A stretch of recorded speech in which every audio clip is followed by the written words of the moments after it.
to manage tantrums and meltdowns.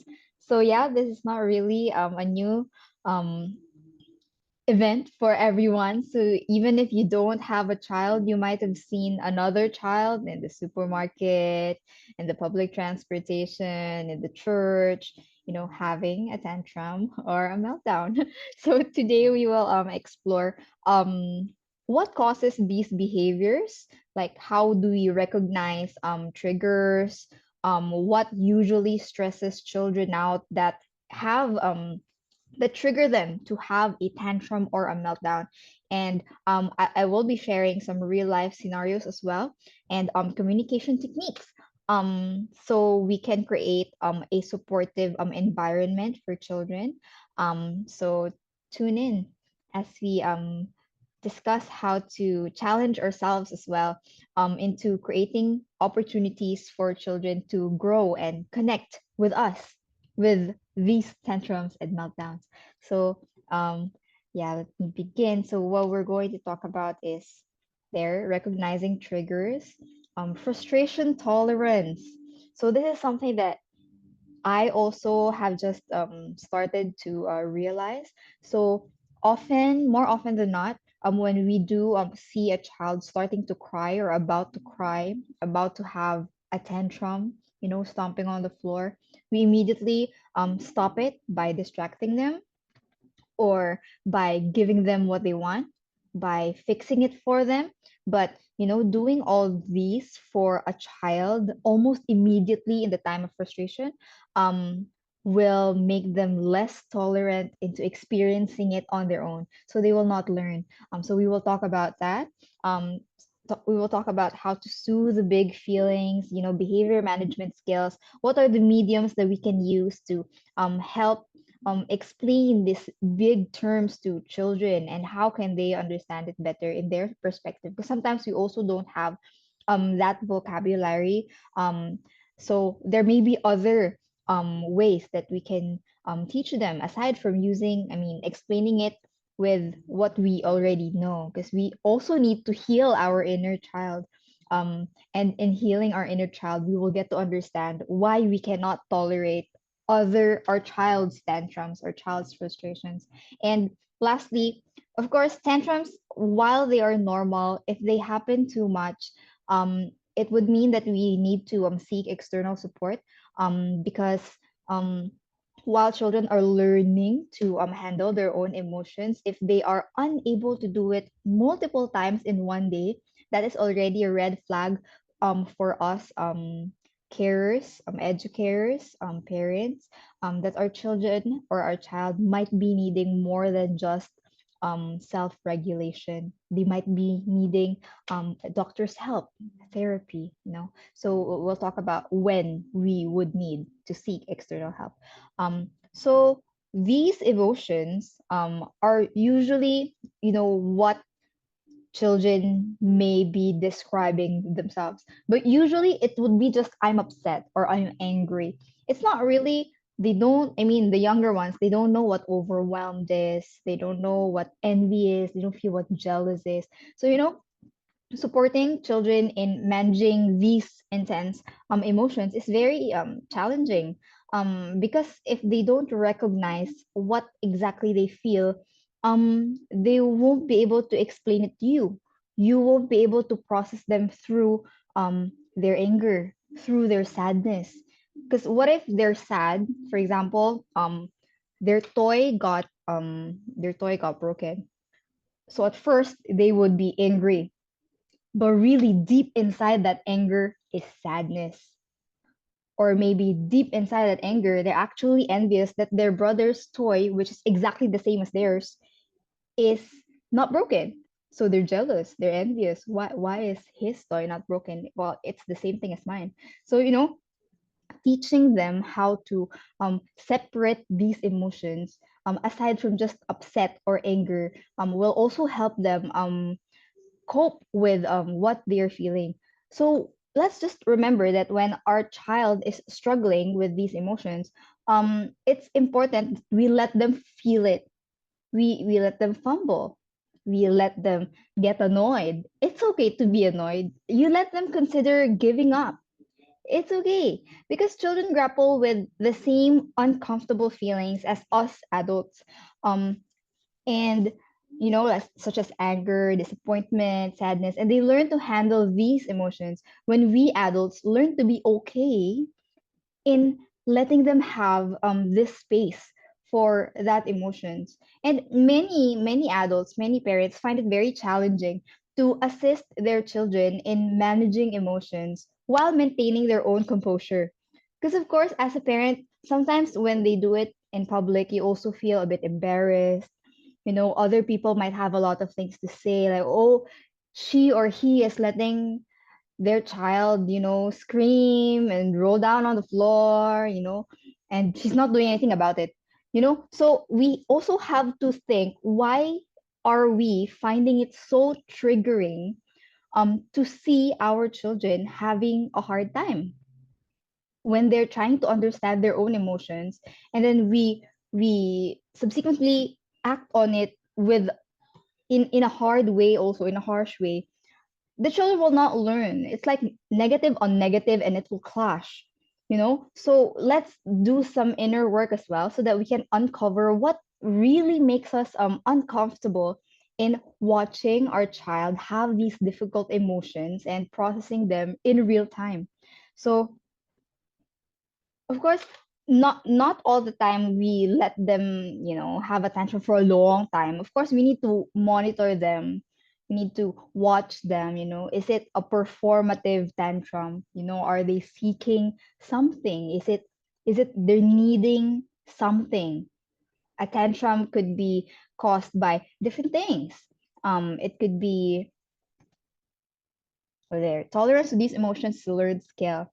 And kids don't learn it when the adults come in and do the work for them. So then there, when you fix it almost immediately, they won't learn how to fix it themselves. I mean, you won't be there all the time for them as well. So at school, you won't be there at in the playground. I mean, you might be there, but sometimes in the playground, so many things can happen. There are a lot of children there. There are a lot of adults there, and if not all the time, you can catch them when they fall.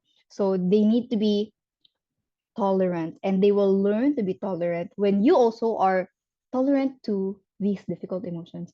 So, what are some tantrum triggers that might um that might cause these kind of tantrums?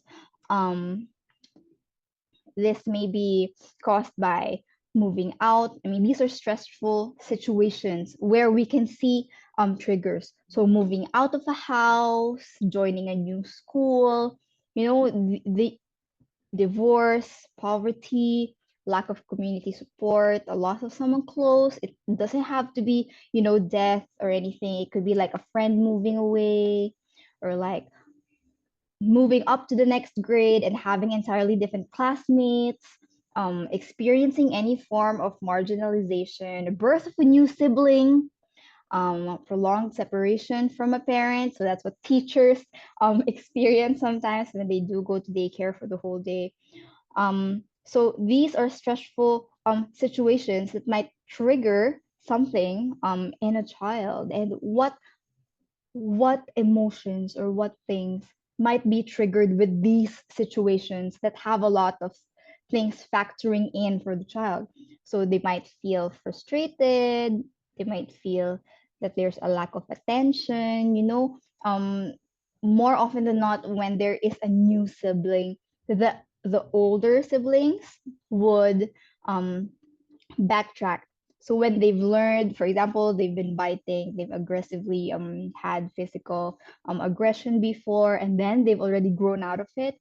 When a new sibling comes, sometimes the lack of attention from the parent would cause the older siblings to backtrack actually. So you might see things that you think that they've learned before coming back again. So fatigue would also be another reason. Children in the airplanes, if you've been on a flight with a child that maybe wasn't prepared for the flight, didn't sleep, didn't eat properly. How some airport foods, they don't really like give enough sustenance for the child, and so they end up bit hungry, or maybe the parents aren't really prepared to make them sleep or doze off, and now they're overly fatigued, they will have a tantrum. And it's not exactly the child's fault if they're hungry, if they're tired, you know.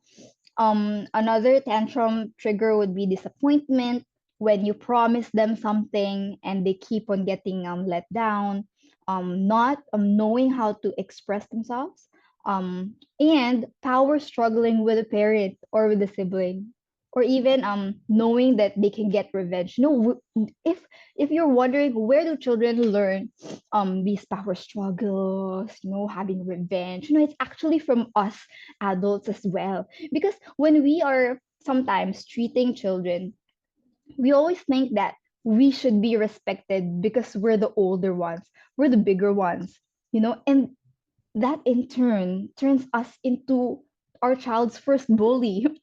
We're turning into our child's first bully by, you know, by engaging them in this power struggle. You must follow me because I'm the parent.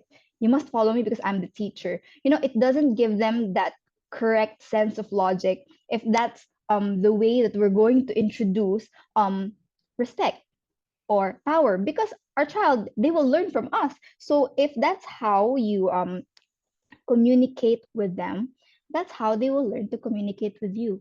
So yeah, so you might think these triggers, we have to take note of them so that when children are exposed to the stressful situations, they are able to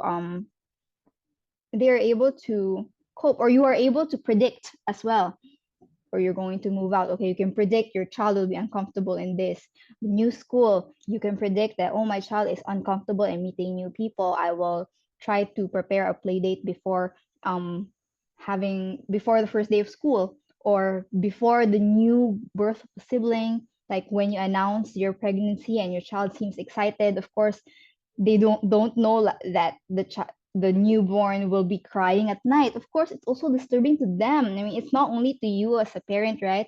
The child or your older children will also be hearing and will also be experiencing this new fatigue of having a new sibling. So you have to, if you're pregnant, you're gonna have to explain to your your children that, you know, this baby might be very cute, but actually they might cry, they might need more attention. You know, you have to explain, why would they need new attention? It's not because they're new, it's not because they're, you know, it's not because we love them more because they're new. It's because they can't do anything by themselves.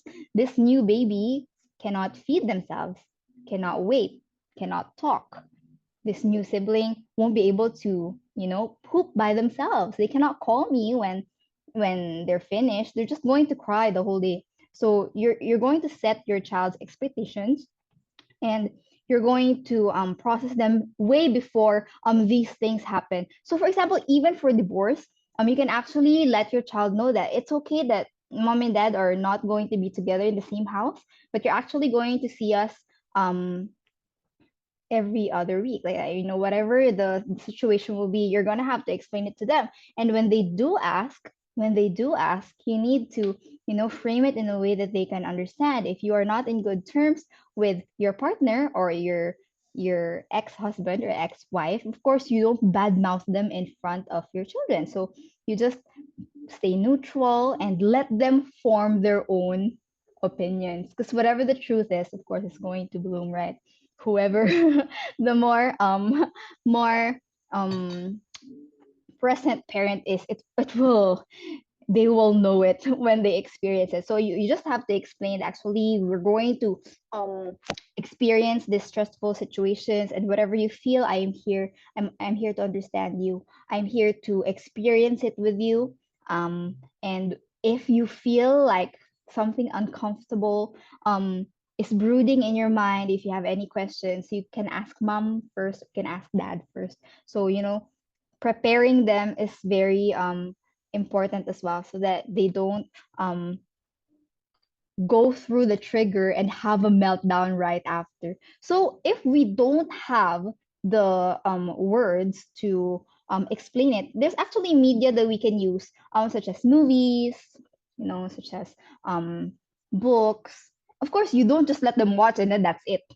After the movie or during the movie, you're going to have to like process them, like not really like ask them as if you're a teacher, you're going to be like, oh, I think if if for example, for like Frozen, I think if my sister is not opening the door, I will also be sad. But you see, she's singing along. But even if she's singing, right, do you think she's sad, or do you think she still wants to open the door? And then you just let them engage in like a playful conversation, so that you are able to understand what they might do if they are faced with the similar situation. So with books, it's also good to have books that you can borrow from the library, so that even if you're not there, your child can actually flip through the pages. It can be part of your calm down corner at home. um I do believe of in the term calm down corner instead of like turn at the corner, naughty corner. Some parents that I do connect with, they are quite guilty of telling me that, oh, teacher Taj, do you have a naughty corner at school? Because when he doesn't behave at home, I tell him, Miss Taj will make you face the naughty corner. And then they get a bit surprised when I do say we don't have naughty corners, except we have calm down corners. And I use it to catch them, to catch the child in time of frustration. Oh, you're talking to me in a different tone. I can sense, I can hear in your voice that you are displeased with me. I don't like it. You may go to the calm down corner, and when you're ready to ask me for what you really need, you come back and I'll welcome you right in. And then they actually do it. They're not forced to stay there. They're not scared. I mean, they're not scared by me to stay in the calm down corner. I don't like look at them. I don't give them a time. I let them feel their anger. And then when they feel like, is this calm? Some children, they also know how to like, well, in short terms, they know how to lie. So they would say, okay, I'm going to the calm down corner. And then after like 2 minutes, Miss Touch, I'm ready. You see? And then you get to catch them. See, you're telling me you're ready, but your face says differently. Then they also get caught in the moment, and they will be a bit surprised. Hey, oh yeah, that doesn't seem very calm to me. So putting these books also in the calm down corner in your classroom or at home might help when they are soothing themselves, or when they are reading by themselves, viewing the pictures. They're going to reenact the way you read the story for them, or the movies that you watch together. When you talk about it, I mean, for children who aren't really like movie watchers, or don't really like to read, like for toddlers, maybe you can use crafts to explain emotions. Now, this one in the middle is quite nice, because when they are angry, they have an activity to do, and they will be, they can express themselves. You can say, okay, this is the angry face. Now there's Play-Doh for you, can you show me how angry you are? And then they can actually like put like how much eyebrows they want. If it's a big eyebrow, it means they're very angry. That it also shows their understanding of what an angry face looks like, because children, they don't really, sometimes they cannot distinguish annoyance from anger. It's usually always angry, like all the time angry, all the time upset. But there are underlying emotions behind those. So getting them also show you in a visual way lets them express themselves in another way aside from words, because sometimes words just don't do it as well. Even for us adults, sometimes we just have to sing it, dance it. Some children are also like that if they feel a bit anxious, you can introduce dancing to them. You're scared about your new classroom, you want to shake it off in the car first before we go, and then you play a 3-minute song, sing it out loud until they feel like all the anxiety is just at the back, and they feel that, oh, mom is with me, dad is with me, like I am safe to feel anxious, I'm okay to say it. And this will also lessen the chances of them lying when they're a bit older, when they face even bigger situations, such as having their menstruation, or um for boys who change voices, sometimes it can be anxious for them to see all these changes in their body, and if we didn't teach them that we are open in receiving their stress, open in understanding, and sitting down with their anxiety, with their sadness, when they grow older, they're going to say, nah, it's okay. And then in their bedroom, they're going to be so emotional, very emo, play the songs. And then, you know, it will cascade towards their adult life. So let's talk about more about um preventing tantrums in itself. The firstly, of course, we have to make sure that our child gets proper rest and nutrition. So proper rest means that a child is able to get a whole 8 to 10 or even 12 hours sleep, depends on their age. And this is what really parents forget: nap time in the afternoon. It's very important for children to have um, a short nap in the afternoon, maybe an hour or two. Of course, when they are toddlers, they need to take this an hour in the morning and another hour in the afternoon for them to stay sane, because they're very young. They have little bodies. They get easily tired. They need to be refreshed. They don't know that they need to be refreshed. It's you as the parent or as the educator that needs to prompt them. Now, if they are not sleeping, there are techniques to do, like patting, putting on music, white noise.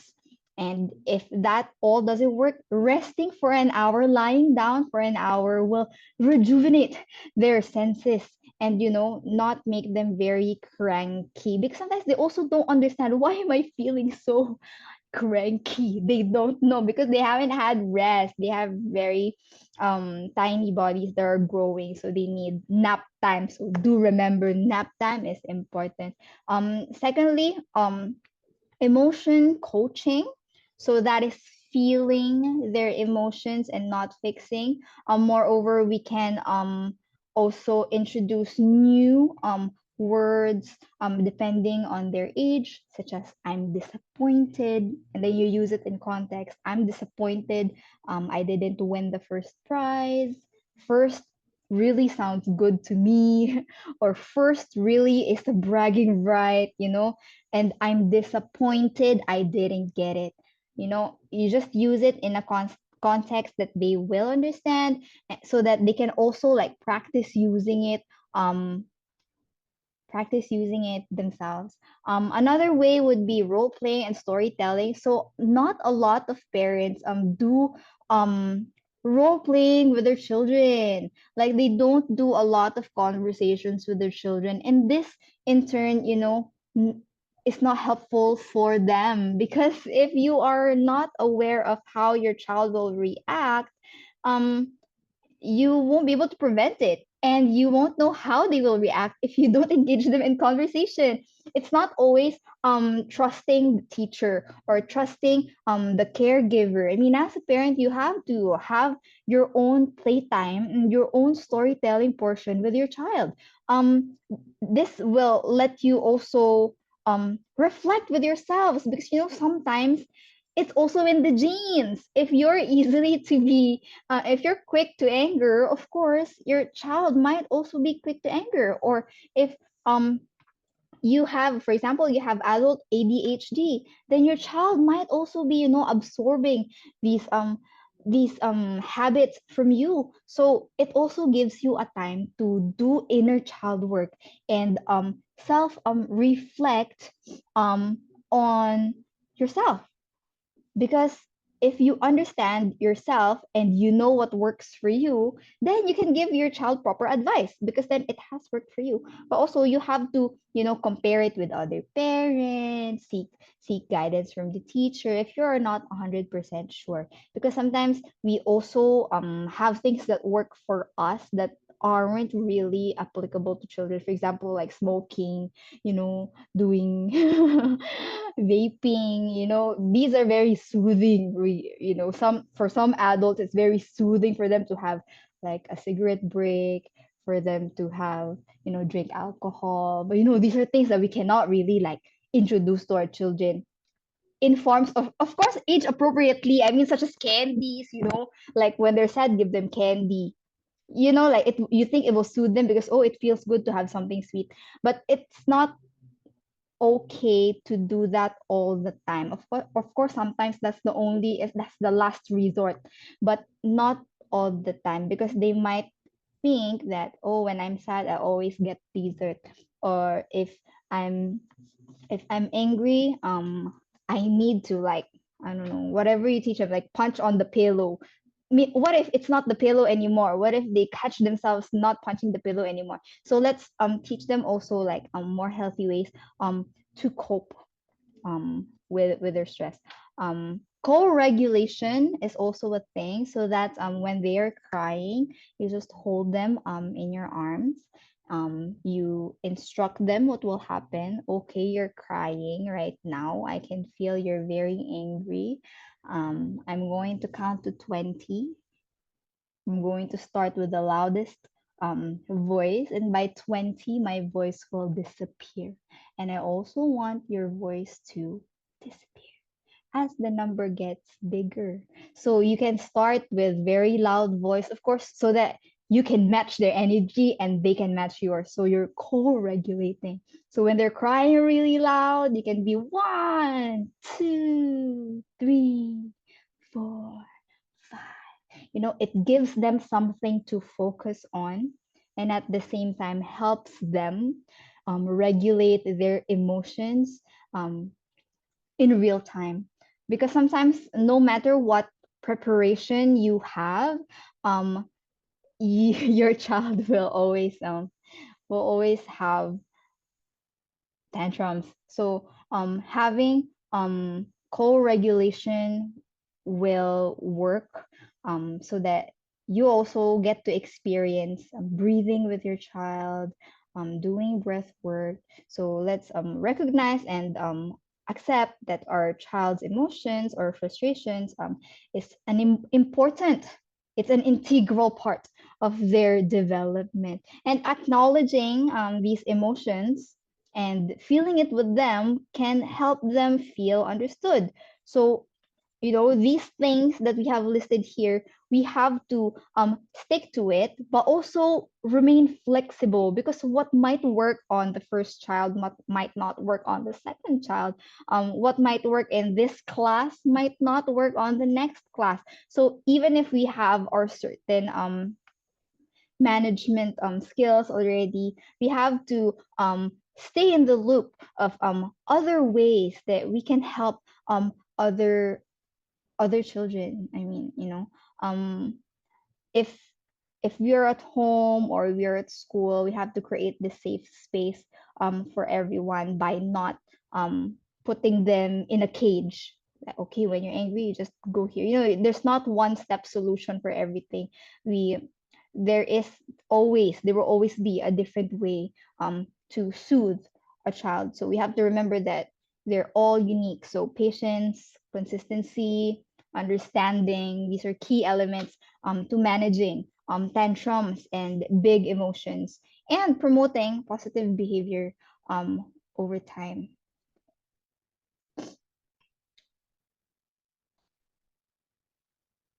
So, oh, it's black. Oh, there. So, so it's no surprise for all of us that children experience intense emotions, including frustration, anger, hurt, disappointment, and managing this will only become possible if they do know the different words for it. But there is one thing that you can teach your child to do with and without you, and it's mindful breathing techniques. So these are things that I actually do with younger children. This one has a song. It's "Smell the Flower, blow the candle out," and then you just have to repeat it as much as they want. I mean, it's themselves, they're feeling it. Of course, it's the same for us adults when we're doing yoga. we take our time doing the pose, doing the breaths, um holding the pose, and their teacher will correct the pose, correct the breath, time it. So with children as well, they feel their emotions, and it's important for them to have that space. And while they have that space, we will teach them how to regulate their emotions. So this is for younger ones. For a bit older ones, so younger ones might be from 2 years old. So 2 year old children can actually do this already. As soon as they're able to um converse and hold a fist, yes, you can teach them smell the flower and blow the candle. Now, when they're starting to count already, you can make it a little more jazzy by saying starfish breathing. So this one they can actually feel. So when it's going up, so of course you're going to exaggerate it when you're doing it yourself, so that when your child is doing it, you also like see them breathing in, breathing out, and when they get used to the sensation of up and down, of breathing in and out, then you can let them do it themselves.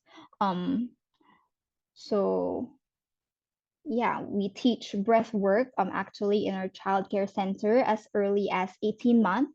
So 18 months is the age where they move up from infant care to the preschool side, because this is the time when they're able to walk, they're able to respond with yes or no, they're able to express with their face, paying attention to you. You can understand it. I mean, you can actually observe if they're trying to understand, they're trying to unlock the vocabulary now as early as that they're learning these new vocabulary. You teach them breath work as well. Breathing in, breathing out, it, so that it becomes natural. Like, don't teach them this concept when they're already 9 years old. Then it will be so hard. It will be so hard for them because they don't know this. I mean, you know how angsty 9 year olds can be nowadays. To be, I don't know that. What is that? And they might even use some bad words. I don't know. I've heard some 9 year olds say, "What's that bullshit?" They can be quite brave now to use these big words. So, if it's if they feel like it's not useful for them, or they feel like, hey, that will make me nerdy, they won't do it. But if it's quite natural for them to see you practicing it, or for them to grow up using it, then they will be able to use it throughout the rest of their lives. So we for children, of course, that if you have a child now who is old, of course you yourself, you have to practice it in front of them. I mean, us, we're also not perfect as adults. We also get frustrated when we come home from work and we had a very stressful meeting. Sometimes we will rant out to our wives, to our husbands, like, "Hey, I really had a bad day at work today."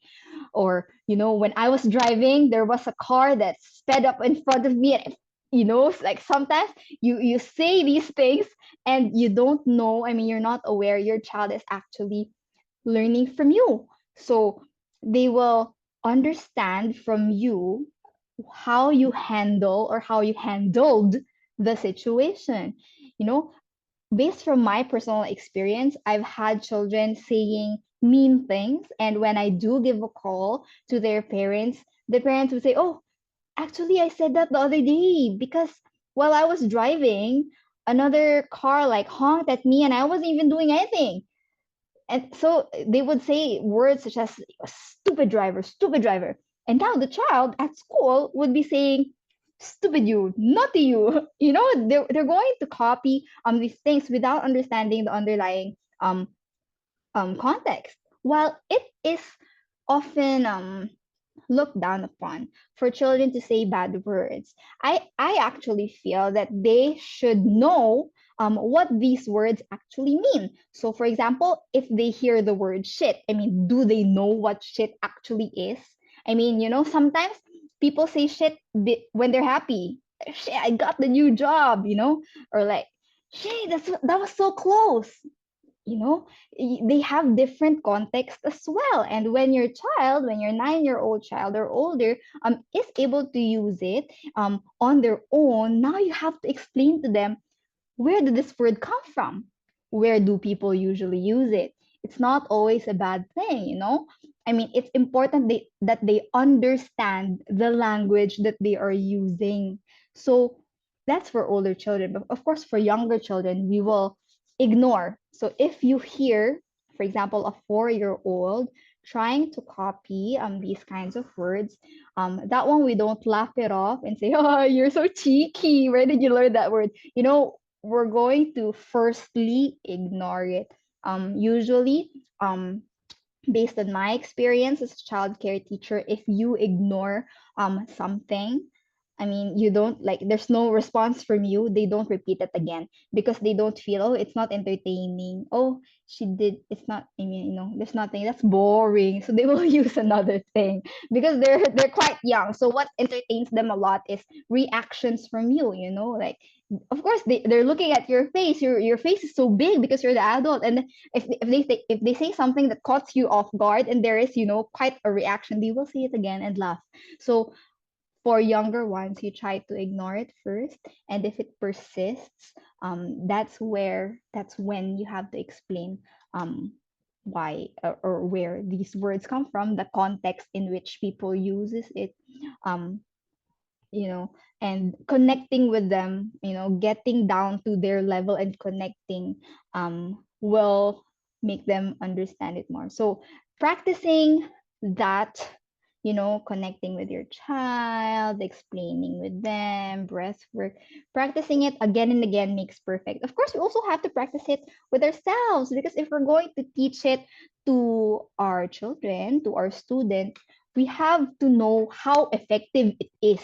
Because if we don't believe in its effectivity, why are we going to teach it? I mean, if you feel like breath work doesn't work for you, like you're not entirely convinced because you haven't tried it, when you're teaching it, it won't be very convincing as well. I mean, it will be very obvious that what you're teaching them is not authentic. So they will also fail to follow through. So, having that connection between the children and your inner child is very important when handling children in a very close basis regularly. So in the classroom, these are some of the things that I've done. So we've done calm down corner, where there can be pillows, there can be tents. You can put different emotions there. It's okay to feel, ways to stay calm, or um, there you go. You can put different things there, like okay, excited. This can even be part of your curriculum when you are teaching them new vocabulary, when they're learning all about myself. Usually at school during the first term, you learn about yourself. What is your name? Where do you live? Who are your parents? While these are very crucial information for children to know, um, knowing more about themselves also means they know how to express what they feel at the moment, and learning how to sit with those emotions um, without hurting themselves verbally, physically, or others verbally and physically. So this can be any designated space in your home. It can be at the living room, where you can always see them while you're cooking, for example. Of course, you have to see them while they're in the calm down corner. If you don't see them later, they're doing something self-destructive for themselves. Some children, if they are watching YouTube Kids or are able to watch Netflix by themselves, sometimes they see characters who like bump themselves in the wall. Those cartoons that um when someone is mad, they bump bump bump on the wall, and then there will be a laughing sound that in the background. Children like actually remember these, or it sticks in their memory without them remembering where they actually got it. So we have to see them and, you know, still guide them through um knowing what they're doing. I mean, not really like interfering in their calm down corner. They're supposed to be calm, or they're not supposed to be like, "What are you doing? Are you coloring this? Are you learning your emotions? Are you reading the books? Check the books that you've read already. Check the emotions that you know." You know, it's gonna be stressful for them if you're also there. You know, calm down corner is also their time away to think, breathe, um, and just be by themselves, you know, in theory by themselves, but as parents and as teachers we have to be there for them. um we also have laminated things such as these where they can follow, because some children work better with visuals that they can follow, you know, putting a handprint there, so you don't even have to print it, you can trace their hand. um and you can even make it into a game, so one hand and then you put their name in the middle. In the calm down corner they get to like find out which where's my hand again, and at the same time learning their name, learning their friends names, still having that connection without interfering with their downtime. You know, you can be as creative as you can. There's a lot of templates, a lot of things that we can find in in the internet. I usually search on Pinterest and Teachers Pay Teachers, but if you have your own directory in your school or in your community, usually the library also has a lot of books that offers more insight of how to make calm down corner, or you know, just engaging conversation actually with fellow teachers, fellow parents, but also give you ideas of how to create your own, and also gives you a chance to correct theirs as well, because now um you kind of have an idea of how. So at the latter part I did share that there would be times to get further help. So it's time to get help when tantrums are these three things, because I did see in one of the researches in Brook University by Dr. Carlson, if the tantrum is persistent, pervasive, and impairing, we need to have our children checked if they are in the right um, stage, if their emotions are developmentally appropriate for them, or if they need further therapy sessions for them to understand what they feel. So, what is persistent? Persistent is if it is lasting a long period of time. So, usually, actually, a tantrum, a normal tantrum, a regular tantrum from a regular child would be from 10 to 15. At 15 minutes, do expect them to be ready to talk. And if they, you know, for children, 10 to 15, but if it's longer than that, that's a persistent tantrum. It should be a red flag for us. Why is my child not calming down after 20 minutes? Or why is my child crying about the same thing for an hour? You know, some children would be very upset for an hour, would refuse to talk to you, would refuse to do anything else. I've had a child who didn't have a second serving of apple. And until lunchtime, the child is very curt with me because was not able to supply a second serving of apple. Now we have to, you know, we have to dissect it. Is it because she's stubborn? Is it because she's hungry? Is it because at home she has unlimited, you know, supply of snacks? So we have to understand why it's becoming persistent. So that's only one. But if it's also pervasive, which means it happens on a regular basis, it happens every day, that's not really normal. It's not normal for them to be crying every day or for more than 7 times. So a child can be frustrated for 7 times. It can be like us, you know, in your workplace. I'm pretty sure once an hour during your work shift, you also get a little bit annoyed, but you know how to handle it. You know how to get over it because you're an adult, but the child doesn't. So 7 times a day is still healthy for a child. More than that, you're gonna have to think more than that. And then furthermore, it's gonna be persistent. Imagine having 7 tantrums that are like 30 minutes long. That's like your whole day already.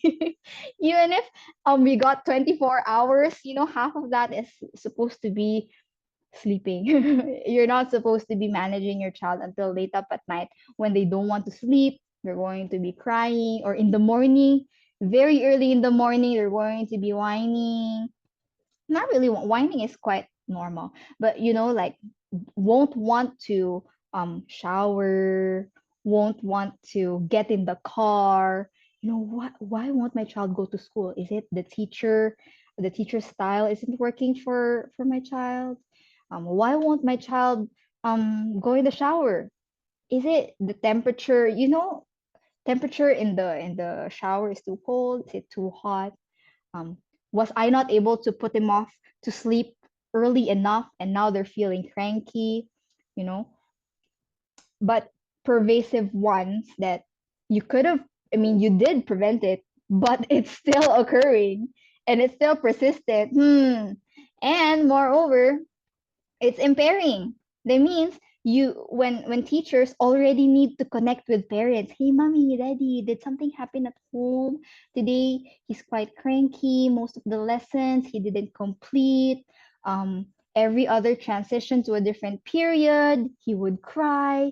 Or if the child is getting disruptive to events in school, like he's going to be crying for an hour and you won't be able to do your lesson.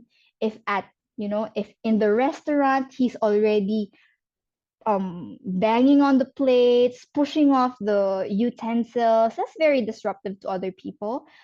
Furthermore, it's going to be, as I said a while ago, persistent. Children banging on the table. It's impairing. Then it's going to happen for the whole duration of your dinner time. It's persistent. Pervasive. It's going to be for a long time. It's supposed to be a red flag. It's not children being children. It's a child not knowing how to regulate themselves. And furthermore, maybe a child who needs more help. So we also have to be open in the idea that maybe we are not the problem solvers in the home. Sometimes we need a doctor's advice as well. So aside from that, if your child is participating in activities that is injuring himself, destroying property, not wanting to breathe. These children sometimes when they're angry, I don't know, it's probably from media that they consume or from adults that they have observed. But when child is also having random headaches, having stomach aches, it can be a sign of anxiety. We have to reach out to our pediatrician. Now, if you are becoming stressed about your own stress level, about your frustration with your child, you also need to reach out to specialists. What can I do? Or like having these talks actually here is also great because we get to like engage in conversation, and it will give you some sense of clarity as well as an adult. So we have to remember that tantrums that occur, thrice a day is for older ones. For younger ones, it's 7. So for thrice a day, of course, if you see like your teenager having a tantrum thrice a day, of course, that's very weird. You're going to have to think, why is your child having, your teenager having tantrums when they're already old? They're supposed to be able to self-regulate. But for children who haven't had the chance um, to self-regulate, they don't know how to self-regulate, they don't know the words to explain themselves. Yeah, that's not normal. So